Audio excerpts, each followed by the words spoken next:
Why do I have so many cars I don't drive? This is a funny video, right? Because the truth is, when you have more than one collector car, and even if you just have one, it rarely gets driven. And the big question is this even okay? Is it okay to have the cars? Because for the longest time, they say, oh, you shouldn't let them sit, you should be using them. Well, I kind of beg to differ. I actually think it's okay to have cars you don't use.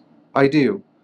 I've decided to do a 180 on the philosophy of using the car. You have to acknowledge, though, that if you don't use the car, things will go wrong. But what it is it's a risk mitigation strategy.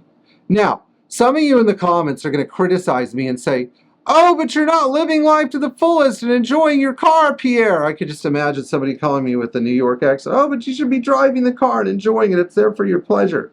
I don't know. I don't know if it's really there for my pleasure, you know, because pleasure isn't really that important of a thing to me. There's not a lot of pleasure in Pierre Hedary land. The pleasure is like, I did the job right, on to the next job.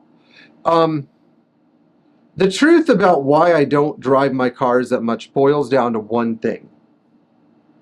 Other drivers on the road don't respect classic cars. I think that that's slowly getting better, but they just don't. The majority of people, as the appreciation of classic cars grows with one group of people, the constant desire to have a dopamine rush by streaming on your phone while you're driving and watching Better Call Saul while you're booking it at 85 miles an hour down I-95, hoping that your car's navigational and driver aids will steer you out of the way of an imminent collision, is also growing. There are a bunch of, you know, I watch a lot of videos because I want to protect my daughter about this, concerning this sort of problem, from brain rot culture. That is my #1 goal in life, to protect my child right now from brain rot. I don't want my child having a moment where she is curious about Skibbity Toilet. I don't want my child ever watching Mr. Beast. I don't want my child ever, ever, ever feeling like it would be better for her to have junk food from McDonald's than fast food. You know, and I certainly don't want her thinking that other drivers are on the road and tend to be safe and respect her classic car. Because it doesn't happen. They don't respect anybody.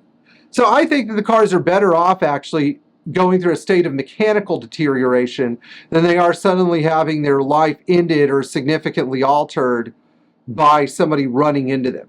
Now, oh yes, it's an inanimate object. That's true. Yes, sure. But I deal with cars that have been sitting for 25 years all the time. It's not that bad. You know, it really isn't. You know? Now, it doesn't mean I let all my cars sit, but some of my cars I've had for years without driving them. It's really not that bad. The whole problem that I see here is a problem that, how do I put this? It's a problem that people blow out of proportion. So if you have a 123 diesel, car's going to be fine sitting for 5 years. 115 diesel, 5 years. 126 diesel, 5 years. Battery goes dead, whatever. Okay, maybe the brakes need to be flushed, but if the brakes are in good working order when you put it away, great. My philosophy actually is that I maintain the cars, but I don't drive them very much. So uniquely, we use the cars as teaching aids for our new hires. Sometimes it works, sometimes it doesn't. But even more importantly, I don't see a scenario where the I don't see a scenario where it's worse for me to let the cars sit than for me to risk them on I-95. Now, if I lived in a more rural area, I'd drive them more, sure. You know, if I had a better, nicer garage, it wasn't so much work to unpack them, I'd drive them more. You know, but they're all safe in there. They're fine. Nobody can hit them. You know, they're surrounded by brick walls. If I have to reseal a power steering box or something because it sat for too long, no big deal. It's better than trying to find a structural rail and spot weld it in because some idiot hit me. And don't forget, the driveline would have to come out too.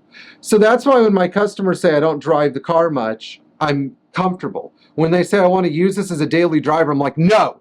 No. That is not what you want to do. You do not want to, and I get this very often. We're going to talk about this in the next part of this video. The daily driver delusion. The days are over where you buy a nice example of a classic Mercedes. I'm not talking about like a clapped 1981 300D turbo that is 300D non-turbo that has 350,000 miles on it, that needs some TLC that you're just going to use to drive around wherever. You know, I'm not talking about that. I'm talking about you go to John Woods and you buy the most pristine freaking 300D on the planet, and then you say, oh, I want to use it as a driver. No, you're an idiot. No, it's like spending your gold coin at the grocery store. It's like feeding your pet fish caviar. It's like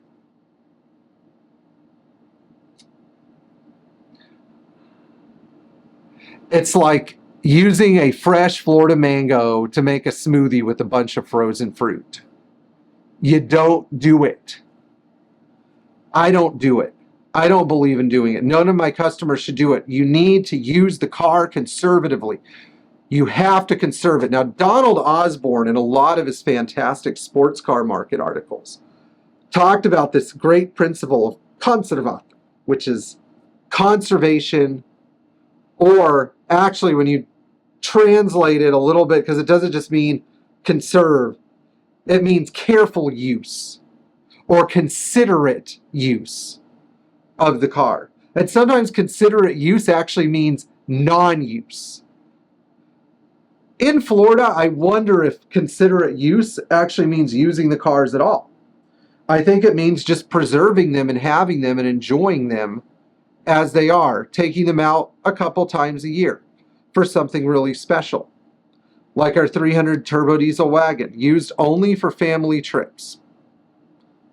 Something that we used to do for fun in the holidays, you know, or maybe when there was a Mercedes Club event. Unfortunately, all the good Mercedes Club events are no longer in Florida, but that's no longer my problem. But all I'm saying is that my personal problem has, I've gotten so frustrated fixing other people's accidents and dealing with the heartbreak surrounding so many wrecked classic Mercedes that it makes me question how and even if I should use my own cars. I look forward to your thoughts in the comments. But just remember, if you're not going to fix it, maybe you should keep your mouth shut. And another thing, too, if you think I'm delusional or crazy, you probably should keep watching my videos, because occasionally it's very interesting to hear a crazy person talk. And if you're one of our Patreon members, I've said this in our last video, I promise you that none of your monies are going to support my habit. My habit is strictly supported by the substance and services that I sell, and not, you know, I'm not using any donated funds to support my addiction. I'll see you guys in the next video.